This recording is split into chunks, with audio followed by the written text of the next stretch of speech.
Yo no sé qué harías tú si un martes a las 3 de la tarde llegas antes a casa y te encuentras a tu suegra limpiando el comedor, en ropa interior. No, no me estoy inventando nada. Lo viví yo. Me llamo Marcos, tengo 38 años, vivo en Zaragoza, y hasta ese día pensaba que lo más extraño que podía pasarme era que mi mujer dejara el coche sin gasolina otra vez. Pero no. Aquella tarde me encontré a mi suegra, Rosa, 64 años, siempre impecable, católica hasta el tuétano, en bragas y sujetador, con una bayeta en la mano, frotando la mesa del comedor como si estuviera en su casa. Pero lo mejor no fue eso. Fue lo que me dijo cuando se dio cuenta de que la había pillado. Ay, hijo, no te asustes. Es que me he mojado fregando y me he quitado la ropa para no mancharla. Ya me iba. Y se fue. Así, sin más. Yo me quedé ahí plantado, con las llaves aún en la mano, mirando cómo salía por la puerta como si fuera la cosa más normal del mundo. No reaccioné. Me metí en la cocina, me abrí una cerveza y me senté en silencio. Me sentía como en una cámara oculta. La cosa es que no era la primera vez que pasaban cosas raras últimamente. Esa semana ya había visto a mi suegra 2 veces por casa sin que nadie le avisara. Y Laura, mi mujer, parecía siempre sorprendida de que su madre hubiera venido, como si no se enterara. Pero a mí no me cuadraba nada. Ahora tú dirás, ¿y qué tiene que ver tu suegra medio en pelotas con que tu mujer te fuera a traicionar? Todo. Porque eso fue la primera ficha del dominó. No te das cuenta en el momento, claro. En ese momento solo piensas ¿por qué cojones está Rosa en bragas en mi casa? Pero si rebobinas, si analizas bien, ahí ya había algo roto. Una grieta. Algo que no encajaba. Yo había salido antes de trabajar ese día porque se canceló una reunión. No le dije nada a Laura porque quería sorprenderla. Pensaba llevarle unos pasteles de esa pastelería de la calle Don Jemmy y ver si por fin podíamos cenar juntos sin que se pasara la noche enganchada al portátil o viendo esa serie turca que me tenía hasta los cojones. Pero Laura no estaba en casa. Ni su coche tampoco. Y, según Rosa, se había ido hacía poco, aunque no me supo decir a dónde. En ese momento no le di demasiadas vueltas. La escena de la suegra semidesnuda me tenía bastante distraído. Me duché, comí algo rápido y me tumbé a ver la tele, esperando que Laura llegara para soltarle una broma sobre su madre y que nos riéramos un rato. Pero no llegó hasta casi las 8:30. Y entró como si se hubiera olvidado de que vive conmigo. Ni un beso, ni un hola cariño, ni nada. Iba con el pelo revuelto, los ojos rojos y una expresión rara. Como si hubiera llorado, o bebido. O las dos cosas. ¿Todo bien? Le pregunté. Sí, ¿por qué? Me respondió sin mirarme. Y se metió directa al baño. Ahí empecé a sentirlo en el estómago. Esa sensación. La de que algo está mal, pero todavía no tienes pruebas, solo indicios. Lo que pasa es que no quise aceptarlo. Me senté de nuevo en el sofá, y cuando ella salió del baño le solté lo de su madre. Oye, tu madre ha venido y se ha puesto a limpiar en bragas. Esperaba una risa. Un ¿qué dices?, una cara de sorpresa, algo. Pero no. Laura ni se inmutó. Solo dijo. Ya hablaré con ella. Y se fue a la habitación. Esa noche dormimos espalda contra espalda. Ella se quedó dormida enseguida, o fingió muy bien. Yo estuve horas con los ojos abiertos, mirando el techo. Intentando entender qué coño estaba pasando. ¿Por qué Rosa se comportaba así? ¿Por qué Laura parecía ausente desde hace semanas? ¿Qué era esa desconexión entre nosotros? Yo nunca he sido un tipo celoso ni paranoico. Laura y yo habíamos pasado por muchas cosas juntos. Nos conocimos en la universidad, nos casamos jóvenes, Compartimos un piso minúsculo en Delicias y fuimos creciendo juntos. Habíamos tenido nuestras peleas, como todo el mundo, pero siempre volvíamos a encontrarnos. Hasta que, de repente, dejé de sentir que me buscaba.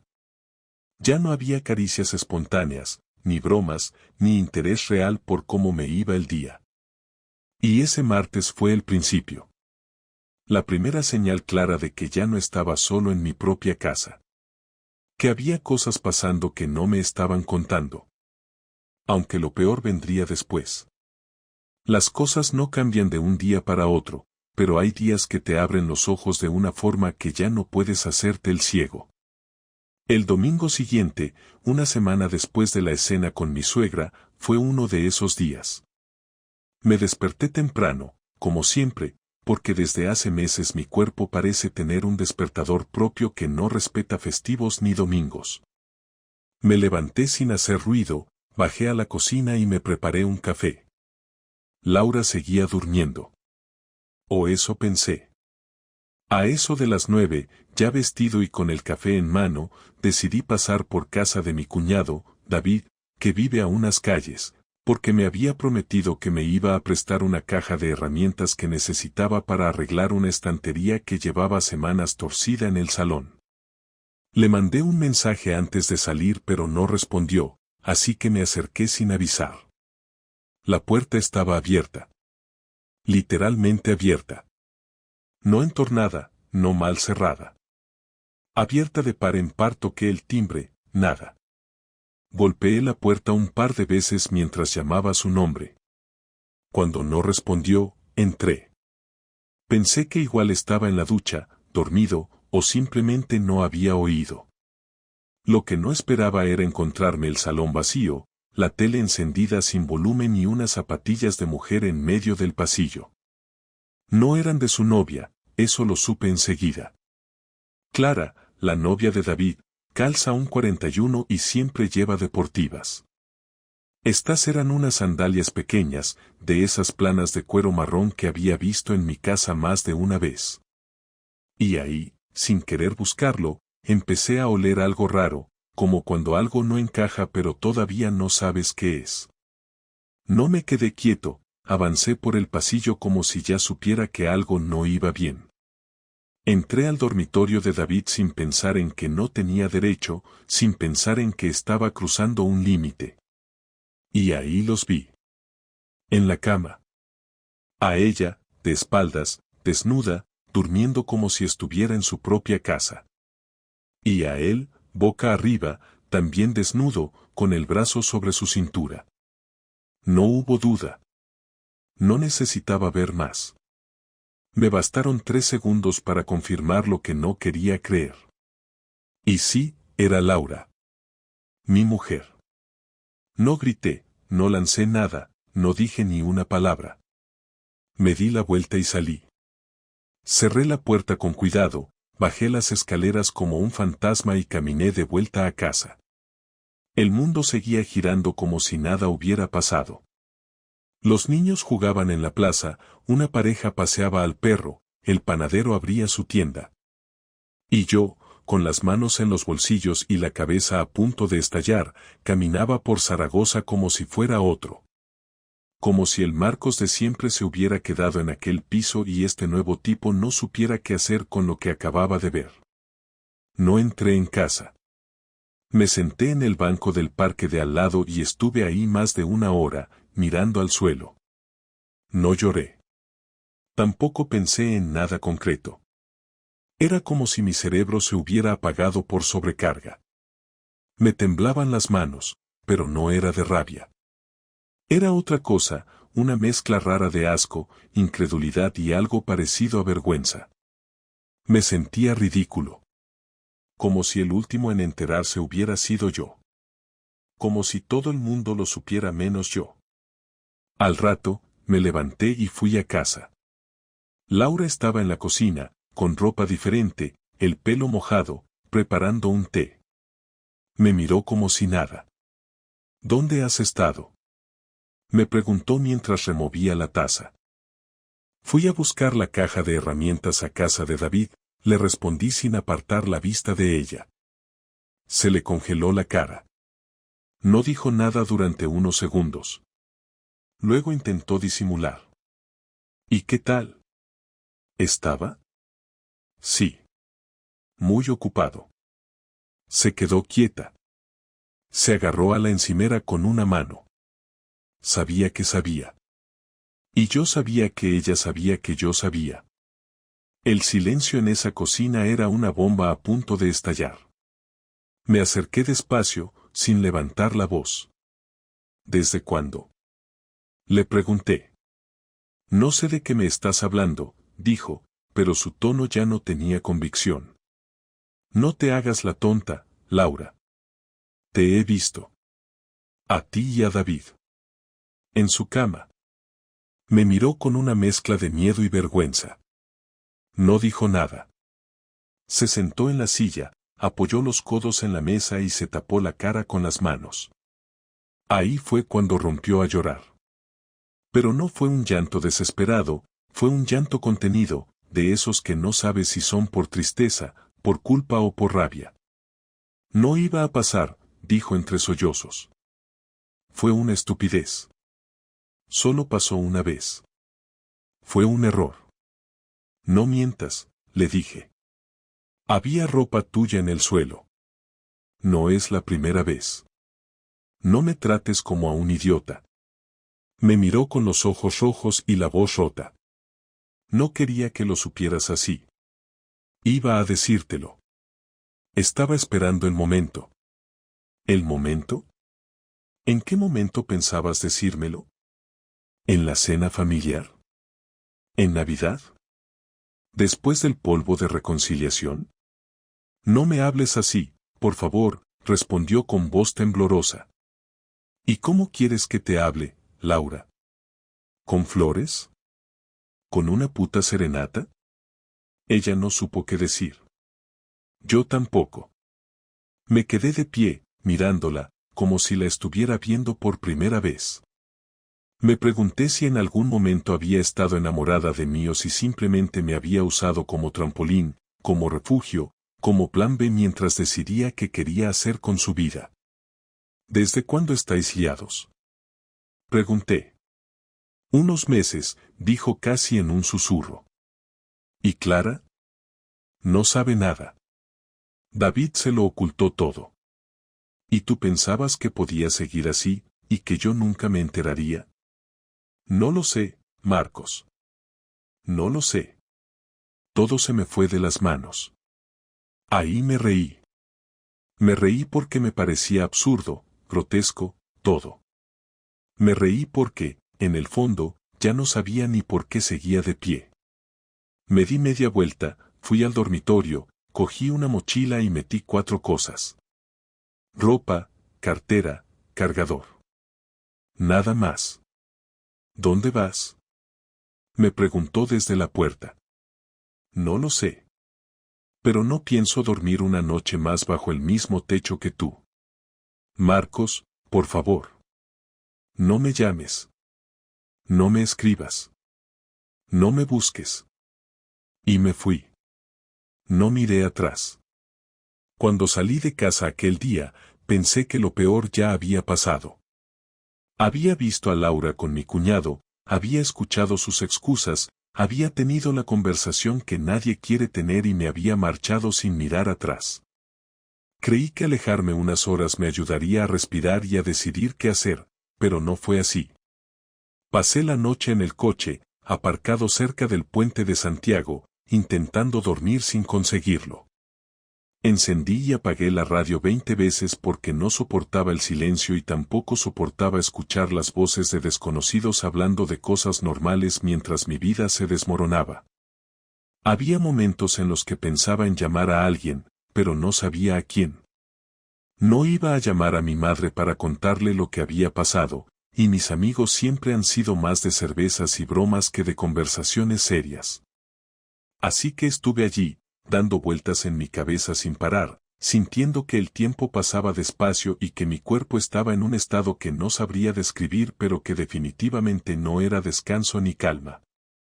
Al amanecer sentí que no tenía fuerzas ni para conducir, Así que salí del coche y caminé un rato por el paseo Echegaray hasta que el cansancio me obligó a sentarme en un banco. Me quedé allí sin moverme hasta que el sonido del teléfono me sobresaltó. Vi el nombre de Laura en la pantalla y noté que el estómago se me encogía. No quería hablar con ella, pero necesitaba hacerlo. Dejé que sonara un par de veces antes de contestar. Cuando escuché su voz, supe que estaba llorando. Marcos, por favor, dime dónde estás, dijo con un tono desesperado que no sabía si era sincero o si era parte de su capacidad de manipulación. Algo que nunca había notado en ella pero que ahora empezaba a dudar si siempre había estado ahí y yo no había querido verlo. No creo que eso importe, respondí mientras miraba el Ebro avanzar con esa lentitud que siempre tiene por la mañana. Sí que importa, Marcos, porque necesitamos hablar bien, no como ayer. No quiero que todo quede así. No puedo quedarme quieta sabiendo que estás por ahí sin saber qué piensas ni qué quieres hacer. Por favor, vuelve a casa o dime dónde estás y voy yo. Me quedé callado unos segundos. No sabía si quería enfrentarla de nuevo tan pronto, pero tampoco podía pasar el día evitando lo inevitable. Ella iba a buscarme de cualquier manera y yo no quería verla aparecer en cualquier sitio. Así que le dije que nos viéramos en casa dentro de una hora. Ella insistió en ir a buscarme, pero le dije que no. Colgué antes de que pudiera decir nada más. El camino hacia casa fue extraño porque, aunque conocía cada calle, cada edificio, cada giro, todo parecía distinto, como si yo fuera un turista que no sabe interpretar lo que ve. Entré al portal, subí por las escaleras porque no tenía paciencia para el ascensor y cuando llegué a la puerta me quedé un momento en silencio antes de entrar. No sabía qué iba a encontrarme. Al abrir me topé con Laura sentada en el sofá, con los ojos hinchados de llorar, vestida con la misma ropa del día anterior. Se levantó en cuanto me vio. Gracias por venir, dijo con una voz apagada que me hizo pensar que había dormido tan poco como yo. No vengo por ti, respondí mientras cerraba la puerta. Vengo porque necesito entender qué coño ha pasado. Ella tragó saliva y se acercó despacio. No intentó tocarme, lo cual agradecí porque creo que si hubiera puesto una mano sobre mi brazo me habría apartado de golpe. Me pidió que me sentara y lo hice, no porque quisiera, sino porque sabía que tenía que afrontar ese momento. Sé que no tengo derecho a pedirte nada, Marcos, pero necesito que me escuches, empezó ella con un tono que mezclaba culpa, cansancio y algo que no identifiqué del todo, tal vez miedo. Lo que hice no tiene justificación y no quiero intentar ponerte excusas que no se sostienen. No voy a decirte que fue un error impulsivo, porque no lo fue. Tampoco voy a decir que no sé por qué pasó, porque sí lo sé. Y no voy a decir que no te quería, porque eso sería mentira. Entonces explícame exactamente por qué lo hiciste, le dije sin levantar la voz, pero con una firmeza que incluso a mí me sorprendió. No quiero rodeos ni historias.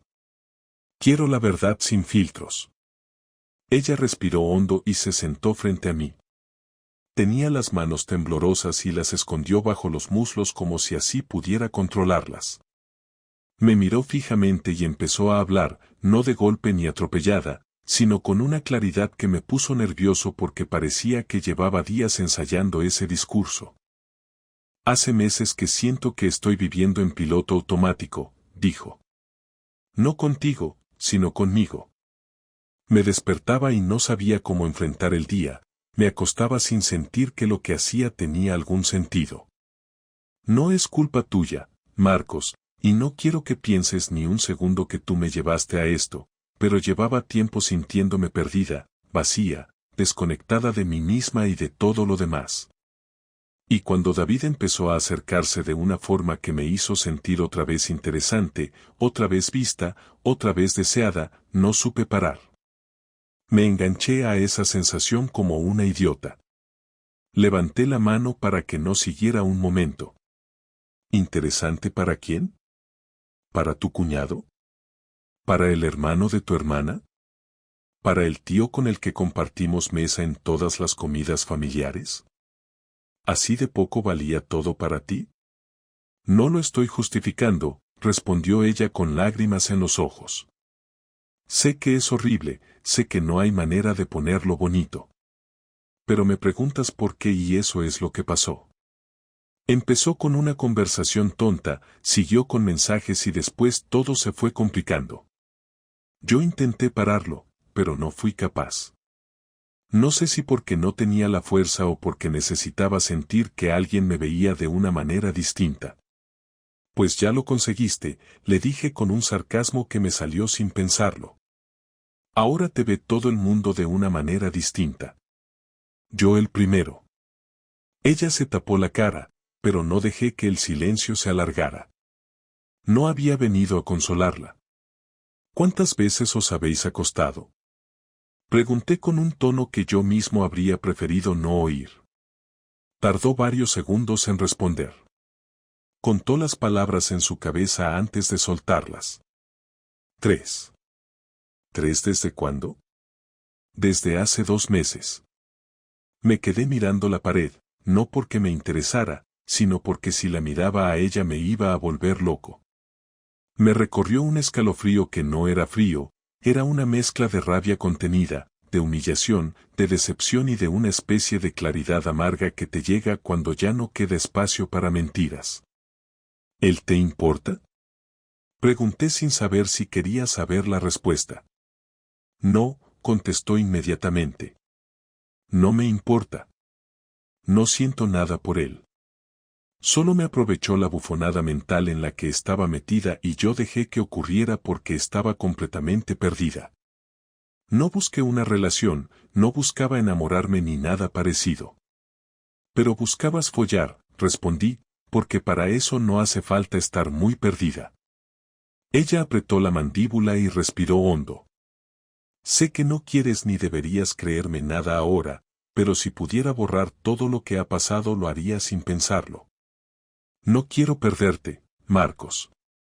Me he equivocado de una manera que no sé ni cómo afrontar.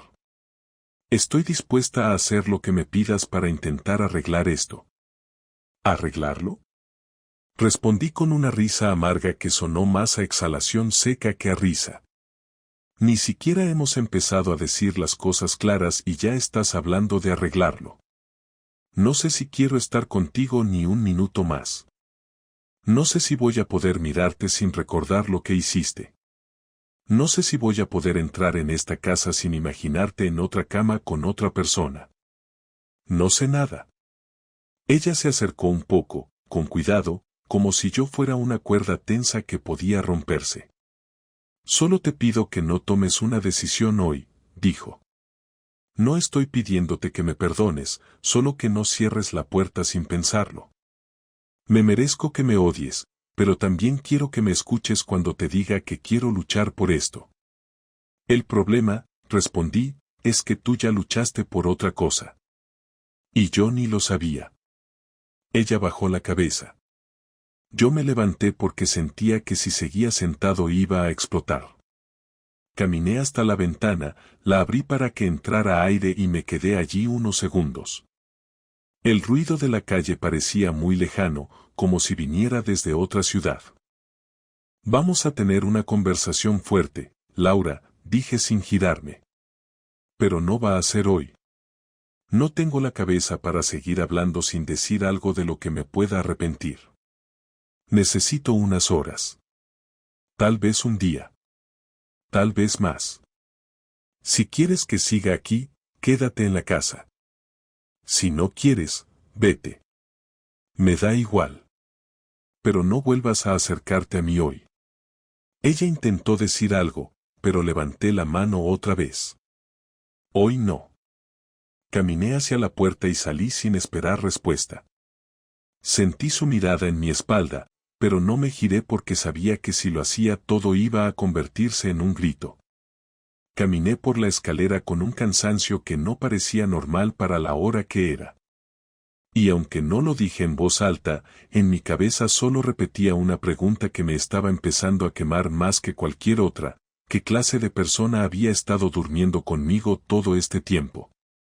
Durante las siguientes 48 horas estuve moviéndome por Zaragoza como si fuera un invitado accidental en mi propia vida. No me quedé en casa porque no podía soportar la idea de dormir bajo el mismo techo que Laura, pero tampoco tenía fuerzas para pedirle a nadie que me dejara quedarme en su sofá. Me alojé en un hostal barato cerca de la Plaza del Pilar, uno de esos sitios en los que las paredes son finas y donde oyes conversaciones completas de desconocidos aunque no quieras. A mí me venía bien porque el ruido ajeno me impedía quedarme atrapado en mis propios pensamientos, aunque cada vez que cerraba los ojos aparecía la imagen de Laura y David en aquella cama. Me dolía la cabeza todo el día, casi no comí nada y pasé horas caminando sin rumbo, pensando en lo que debería hacer, en lo que quería hacer y en lo que tendría que hacer aunque no quisiera. A medida que avanzaba el tiempo, la rabia empezó a ganar espacio. En los primeros momentos me había sentido destruido, como si me hubieran arrancado algo que no sabía ni nombrar, pero después, cuando el golpe dejó de ser reciente, lo que apareció fue un enfado que no había sentido nunca. No tanto por la infidelidad en sí, sino por la forma en la que habían jugado conmigo. Había confiado en Laura de una manera absoluta, habíamos compartido años, proyectos, decisiones importantes y tonterías sin importancia, y ella había decidido dinamitar todo eso metiéndose en la cama con mi cuñado, sabiendo exactamente la clase de dolor que iba a provocar si yo me enteraba. Y lo peor era que no lo habían hecho una vez, ni en un momento de debilidad absurda, sino varias veces durante meses. Yo estaba en casa mientras ellos se buscaban, hablaban, quedaban y compartían una intimidad que debería haber sido nuestra. Y cuanto más pensaba en ello, más claro tenía que no podía dejar que aquello quedara como una simple ruptura silenciosa. No quería violencia ni escenas brutales, pero tampoco quería irme de esa historia como si hubiera sido el único idiota. Necesitaba hacer algo que les hiciera entender exactamente lo que habían roto. La idea apareció sola y de manera muy nítida. No quería pegar gritos ni romper nada, no quería exponerme como el marido desesperado que pierde el control. Lo que quería era algo quirúrgico, algo que se sintiera como una bofetada sin necesidad de levantar la mano. Yo siempre he sido una persona muy calmada, incluso demasiado, así que ahora me tocaba usar esa frialdad para algo que no había imaginado nunca, devolver el golpe con la misma precisión con la que ellos habían decidido clavármelo a mí. No sabía cuánto iba a tardar exactamente, pero tenía claro el plan. Lo malo era que iba a necesitar entrar en casa, y eso implicaba volver a ver a Laura en algún momento, algo que por sí solo ya era desagradable, pero asumí que sería un mal necesario. Volví a casa un jueves por la tarde. Había avisado por mensaje, simplemente escribí que necesitaba recoger cosas y que no quería hablar, que no me dijera nada cuando entrara ni intentara acercarse. Ella respondió que lo respetaría, que estaría en el dormitorio y que no saldría mientras yo estuviera allí. Cuando abrí la puerta olía exactamente igual que siempre, lo cual me molestó más de lo esperado porque la casa parecía intacta mientras yo estaba completamente destrozado. Fui directo a la habitación de invitados, que hasta entonces casi no habíamos usado más que para dejar cajas viejas. Saqué una maleta y llené la mitad con ropa, pero la dejé abierta. Lo que realmente había venido a buscar no eran mis cosas, era la cámara que guardábamos en un mueble del salón desde hacía años. Una cámara que casi no usábamos, pero que tenía una ventaja, grababa en buena calidad y podía activarse sin necesidad de sonidos ni luces que llamaran la atención. Subí a una silla, la coloqué detrás de los libros, dejándola entre ellos para que quedara completamente oculta y orientada hacia el comedor, que era el lugar donde más tiempo pasábamos y donde yo necesitaba que la acción ocurriera. Revisé que la tarjeta de memoria funcionara, la programé para activarse por movimiento y comprobé 3 veces la posición. Cuando terminé, me quedé de pie un minuto mirando la habitación como si estuviera evaluando el escenario de una obra. No sentí culpa ni dudas. Aquella grabación no era un capricho, era parte del plan que llevaba 2 días construyendo. No era ilegal ni dañino en el sentido físico, pero sí iba a ser devastador en el que necesitaba que fuera. Me quedé en casa solo el tiempo necesario. Laura no salió del dormitorio, pero sabía que estaba sentada detrás de la puerta escuchando mis pasos. Le pedí que saliera solo para hablar cuando yo estuviera preparado, pero todavía no lo estaba. Cuando terminé, salí sin decir nada y no volví a escribirle en 3 días. El siguiente paso era conseguir lo que necesitaba para completar la venganza. No me hacía ilusión, pero tampoco me daba miedo. Conocía a Clara desde hacía años. Era la novia de David y una persona que siempre me había caído bien, aunque no tuviéramos mucha relación. Pero ahora, con todo lo que estaba pasando, ella se había convertido en una parte de la ecuación que no podía ignorar. No quería destruir su mundo solo por el mío, pero tampoco quería proteger a David mientras él había participado en destruir el mío. Y además sabía que tarde o temprano ella iba a enterarse, así que pensé que era más justo que lo supiera de la manera correcta que de la peor forma posible. Pero decirle lo que había pasado no era la parte más difícil, lo complicado era lo que venía después. Yo necesitaba entender si la historia de ellos dos tenía más capas de las que parecía. Tenía que saber si Laura y David habían sido cuidadosos o si Clara también llevaba meses sospechando algo. Y si lo había sospechado, tenía que averiguar si fingía o si estaba esperando pruebas como yo. La llamé un sábado por la mañana. Mantuve la voz lo más neutra posible y le dije que necesitaba hablar con ella sobre algo importante relacionado con David. Ella se quedó en silencio un momento antes de decir que podíamos vernos en un café que había cerca de su casa. Sabía que algo pasaba por el tono con el que hablaba, pero no hizo preguntas. Cuando llegué ya estaba allí, con el pelo recogido y la mirada directa de alguien que prefiere no perder tiempo. Le dije que había descubierto algo que ella tenía que saber, pero que necesitaba que se preparara porque no iba a ser una conversación fácil. Ella se tensó ligeramente, no como quien se asusta, sino como quien ya está esperando algo malo. Dime qué ha pasado, me dijo. No me rodees, por favor. He visto a Laura y a David juntos, respondí. En su cama. No tengo ninguna duda. Ha pasado varias veces y llevan meses viéndose. No se llevó la mano a la boca, no lloró, no se derrumbó. Su reacción fue completamente diferente a lo que yo esperaba. Se quedó quieta, como si ya supiera algo, pero no hubiera querido admitirlo.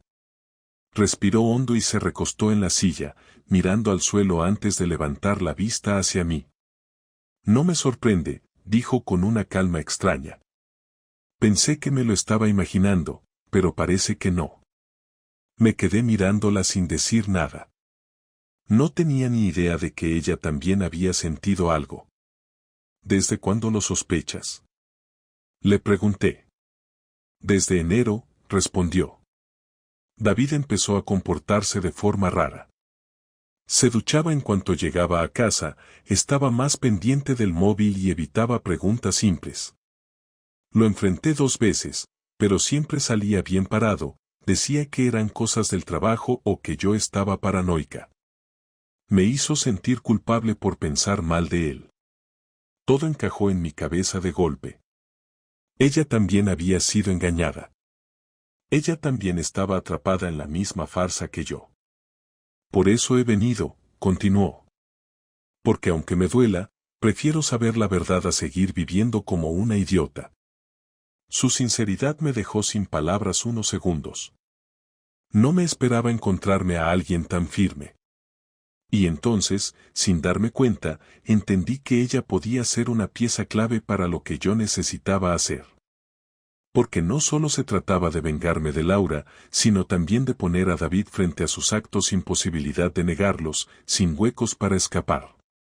Voy a asegurarte algo, le dije. Esto no va a terminar en silencio.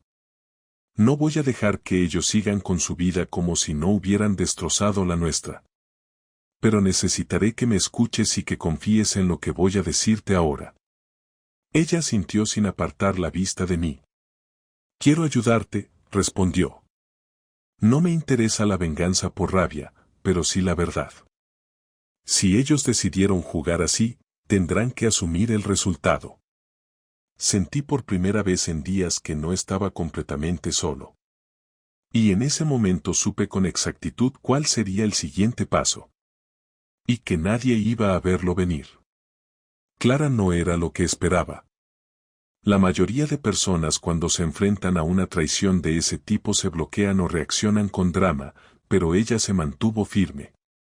Me escuchó sin interrumpir, me pidió detalles sin ponerse emocional y, lo más sorprendente, me dijo que ya no sentía rabia sino un tipo raro de decepción que dolía más porque venía con resignación. Esa forma tan serena de abordar algo tan sucio me sirvió para no caer en impulsos. Al salir del café los dos teníamos claro que esto no iba a quedar como un secreto entre cuatro paredes. Le conté lo de la cámara oculta en casa, le dije que no sabía si ya había captado algo pero que planeaba revisar la tarjeta al día siguiente. Ella asintió sin dudar y me dijo que contara con ella para lo que hiciera falta, pero que no quería participar en un espectáculo ni humillar a nadie en público. Yo tampoco quería eso. No se trataba de venganza por placer. Era justicia personal. Quería mirar a Laura a la cara sabiendo que no tenía nada que esconder y que ella sí. Quería que David sintiera, aunque fuera una vez en su vida, la incomodidad de quedar expuesto sin posibilidad de esquivar preguntas ni disfrazar respuestas. Y sobre todo, quería cerrar esa historia mirándoles a ambos con la tranquilidad de quien no necesita gritar para dejar claro que ya no va a perdonar nada. Esa noche regresé a casa. Laura no estaba. Supuse que se habría ido a dormir con alguna amiga o quizás con su hermana. Me daba igual. Revisé la cámara. La grabación era perfecta. 2 días enteros de rutina en casa, con sonido incluido. No habían vuelto a encontrarse en el comedor como la última vez, pero el audio revelaba conversaciones que no dejaban lugar a dudas. Mensajes de voz en altavoz, risas cómplices y una llamada en la que ella, sin saber que la cámara registraba todo, hablaba con David sobre cómo manejarían la separación si yo decidía acabar con el matrimonio. Era todo lo que necesitaba. No para chantajearlos, sino para confirmar que no había ni arrepentimiento ni dignidad en su forma de actuar. Habían seguido hablando como si yo no existiera, como si ya no fuera más que un trámite pendiente. Esa certeza fue lo que me empujó a escribirles al día siguiente. A ambos. Les cité el domingo por la tarde en casa. No dije por qué. Solo que tenía algo que decirles a los dos y que prefería que fuera en persona. David tardó en responder, Laura no dijo nada. Pero los dos aparecieron. Llegaron con 10 minutos de diferencia. Primero ella, que entró sin mirar mucho, como si supiera que no tenía argumentos pero aún así no pensara agachar la cabeza. Luego él, con esa actitud suya de siempre, segura, con ese aire de superioridad tan propio de quien nunca ha tenido que dar explicaciones. Cerré la puerta y les pedí que se sentaran. Lo hicieron, sin mirarse. Laura me preguntó directamente qué era lo que quería decirnos. Le respondí que no iba a gritar ni a montar una escena, que lo que iba a pasar ahí dentro iba a ser una conversación entre adultos donde yo solo quería cerrar un capítulo que ellos se habían encargado de dinamitar. Tengo todo claro, les dije sin rodeos. No necesito que me expliquéis nada. No quiero ni una excusa, ni un intento de justificar lo que hicisteis. Pero sí os he traído aquí porque después de todo, me parece justo que escuchéis lo que tengo que decir antes de desaparecer de vuestras vidas para siempre. Laura intentó hablar, pero la interrumpí con un gesto. Dije que no quiero interrupciones. Ya hablasteis bastante a espaldas mías. Ahora me toca a mí. Ambos se quedaron callados. David cruzó los brazos. Laura bajó la mirada por primera vez en semanas. Continué. Durante más de 8 años compartimos una vida. Tú y yo, Laura. Proyectos, cenas, viajes, conversaciones, ilusiones. Te conocí cuando no tenías nada y lo construimos todo juntos. Yo no tenía ambiciones desmedidas ni una idea de matrimonio perfecta, solo quería una compañera. Pensé que la tenía. Resulta que compartía mi cama con una mujer que era capaz de mirar a los ojos a su marido después de acostarse con su cuñado.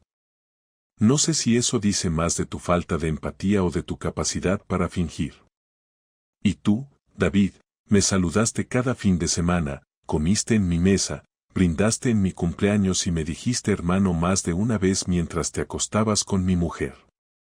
Lo más curioso es que no pareces ni incómodo, como si lo tuyo fuera simplemente un error de cálculo y no una traición que destroza familias. David me miró con una mezcla de incomodidad y arrogancia. Abrió la boca pero no dije nada, así que optó por quedarse callado. Laura empezaba a llorar, pero ya no me generaba compasión. No porque no pudiera llorar, sino porque ese llanto venía tarde. Ya no tenía valor. Grabé todo lo necesario, continué. Tengo las pruebas, las conversaciones, las llamadas. Todo. Pero no voy a hacer nada con ellas. No voy a publicar nada ni a compartirlo con nadie. Solo quiero que sepáis que no hay forma de que os engañéis a vosotros mismos pensando que esto no fue grave. No me interesa vuestra versión de los hechos. Me interesa que entendáis que el daño que hicisteis tiene consecuencias. Se quedaron en silencio, los dos. Me levanté, fui al armario y saqué 2 sobres. Uno tenía el nombre de Laura, otro el de David. Los dejé sobre la mesa. Laura los miró con miedo. Ahí están las copias de los papeles del divorcio. Ya hablé con el abogado. Solo tienes que firmarlos. No quiero pelear por la casa. Puedes quedártela. Yo me voy. Pero no quiero ni un céntimo más, ni explicaciones, ni disculpas. David no tocó su sobre. Sabía que no podía decir nada que lo sacara limpio. Laura lo miró y luego me miró a mí. Abrió la boca para decir algo pero se detuvo. No vas a quedarte con nada más que con lo que has provocado, le dije. No hay vuelta atrás. No hay segundas oportunidades. No hay conversación pendiente. Esto se acabó. Les pedí que se marcharan. Laura se levantó primero. David detrás. Ninguno dijo nada. No esperaban que fuera así. Esperaban gritos, un drama, una pelea. No esperaban una despedida en silencio con sobre la mesa y una mirada firme que no se quebró en ningún momento. Cuando se fueron, cerré la puerta con llave y me senté en el sofá. No sentí alivio, pero tampoco dolor. Sentí que había hecho lo que debía. Y que a veces la única forma de cerrar algo bien es mirando directamente a la cara de quienes lo rompieron y dejando claro que ya no tienen poder sobre ti. El silencio que quedó después de que se marcharan fue distinto al de los días anteriores, no era el silencio de la espera ni el de la incertidumbre, era otra cosa, más densa, más seca, como si todo el ruido acumulado en las últimas semanas se hubiera detenido de golpe y me dejara solo con la realidad que ya no se podía cambiar. Me quedé en el sofá sin moverme durante casi 1 hora, con la vista perdida en el suelo, sin pensar en nada concreto, solo respirando despacio, como si necesitara convencer a mi cuerpo de que todo había terminado y de que ya no era necesario mantener la tensión. No revisé el móvil, no encendí la tele, no llamé a nadie. No tenía ganas de hablar con nadie porque ya no había nada más que explicar. Lo que se tenía que decir ya se había dicho, lo que se tenía que hacer ya estaba hecho. Era el final, no solo de una relación, sino de una etapa entera de mi vida que había construido con más ingenuidad que inteligencia. No dormí esa noche. No porque tuviera miedo o tristeza, sino porque simplemente no tenía sueño. Me pasé la madrugada recogiendo mis cosas. No muchas. solo lo necesario. Ropa, papeles, algunas fotos que no me producían rechazo y un par de libros. Lo demás se lo dejé a ella, no porque quisiera regalarle nada, sino porque ya no me interesaba llevarme cosas que me recordaran todo aquello. Sabía que si me quedaba en ese piso, cada rincón iba a recordarme algo que prefería olvidar, así que decidí empezar de cero en otro lugar. Llamé a un amigo que tenía un piso vacío en alquiler desde hacía meses, le pregunté si podía quedarme allí una temporada, sin contrato, solo con un colchón y 4 muebles. Me dijo que sí sin hacer preguntas. Al día siguiente me mudé. El piso era pequeño, antiguo y estaba algo descuidado, pero era suficiente. Tenía una habitación, un baño que funcionaba y una cocina que hacía lo justo. Me pasé los primeros días ordenando todo, comprando lo mínimo para vivir y tratando de encontrar una rutina que no dependiera de nadie. No fue fácil. No porque extrañara a Laura, sino porque la cabeza no se apaga con una decisión. Cada vez que me sentaba a cenar solo, cada vez que me despertaba sin el sonido de alguien más en casa, cada vez que encendía la luz y recordaba que esa era mi nueva realidad, me venían todos los recuerdos juntos, como si el cerebro necesitara sabotearme. Recordaba conversaciones, gestos, planes que habíamos hecho, y después, inevitablemente, llegaban las imágenes de ella y David, y entonces todo el esfuerzo por mantener la calma se convertía en una lucha silenciosa para no llenarme de odio. No quería vivir odiando. Eso lo tuve claro desde el principio. No quería que esta historia se convirtiera en una herida abierta que me definiera durante años. Pero tampoco podía fingir que no dolía, que no me había cambiado. Las semanas pasaron. Poco a poco, sin que me diera cuenta, empecé a encontrar una forma de vivir que no se parecía a la de antes pero que tampoco era peor. Volvía a hacer cosas que había dejado de hacer durante el matrimonio, como ir a correr por las mañanas, leer sin interrupciones, ver películas sin que nadie me cambiara de canal, comer lo que me diera la gana sin adaptarme a nadie. Eran detalles, sí, pero eran míos. Y esa sensación de tener mi espacio otra vez me ayudó más de lo que pensé. Al principio evitaba cruzarme con conocidos, no porque tuviera vergüenza, sino porque no quería escuchar el típico ánimo, ya pasará, como si mi vida fuera un mal momento que se podía arreglar con paciencia. Pero luego entendí que era mejor hablar claro. A quienes me preguntaban les decía la verdad. Que me habían sido infiel, que me habían traicionado de la forma más miserable posible, que había visto a mi mujer acostarse con mi cuñado y que no pensaba perdonarlo. Y cuando lo decía, no buscaba lástima, solo claridad. Quería que todo el mundo supiera que no era culpa mía, que no me había portado mal, que no me había ido con otra, que simplemente había confiado en las personas equivocadas. Con el tiempo también llegó la conversación final con Laura. No la busqué. Fue ella quien me escribió. Me pidió que la escuchara una última vez. Dudé, pero accedí. Nos encontramos en un parque cerca del centro, un sitio neutro, sin recuerdos en común. Llegó con cara cansada, con el mismo tono de siempre pero más apagada. Se sentó frente a mí y habló. Me dijo que había firmado los papeles, que se iba del piso, que había decidido irse unos meses a casa de su hermana. Me dijo que no tenía palabras para describir lo mal que se sentía, que no esperaba que la perdonara, que solo quería que supiera que entendía todo el daño que había causado. La escuché sin interrumpirla, igual que ella me escuchó aquel día en casa. Cuando terminó, le dije que no le deseaba nada malo, pero que no quería volver a verla. Que no quería que me buscara, ni dentro de una semana, ni dentro de un año. Que no íbamos a ser amigos, ni conocidos, ni nada. Que para mí, ella había dejado de existir. No lo dije con odio, lo dije con la misma frialdad con la que uno cierra una puerta sabiendo que ya no necesita volver a ese sitio. Ella asintió, con lágrimas en los ojos, pero sin intentar abrazarme ni pedirme nada más. Nos levantamos y nos fuimos en direcciones opuestas. No miré atrás. David nunca me escribió. Tampoco esperé que lo hiciera. Sé que Clara terminó con él pocos días después de nuestra conversación. Sé que él intentó convencerla, pero ella ya había tomado su decisión. Me escribió una vez, solo para decirme que había empezado terapia y que le había ayudado a hablar conmigo. Me alegró saberlo. No volvimos a vernos, pero esa única conversación fue suficiente para cerrar todo lo que habíamos compartido.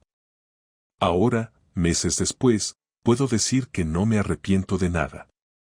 Hice lo que tenía que hacer, dije lo que tenía que decir, me fui cuando me tenía que ir. Aprendí a no justificar las actitudes de nadie, a no conformarme con migajas de atención, a no ignorar las señales que ya estaban ahí desde hacía tiempo. Perdí una relación, sí, pero también recuperé algo que había dejado de lado sin darme cuenta, la capacidad de vivir con dignidad, de decidir por mí y de no permitir que me pisotearan sin consecuencias. No sé si volveré a enamorarme, y ahora mismo no me importa. No necesito llenar ningún vacío. Estoy bien solo. Estoy tranquilo. Y esa tranquilidad, después de todo lo que viví, vale más que cualquier promesa rota.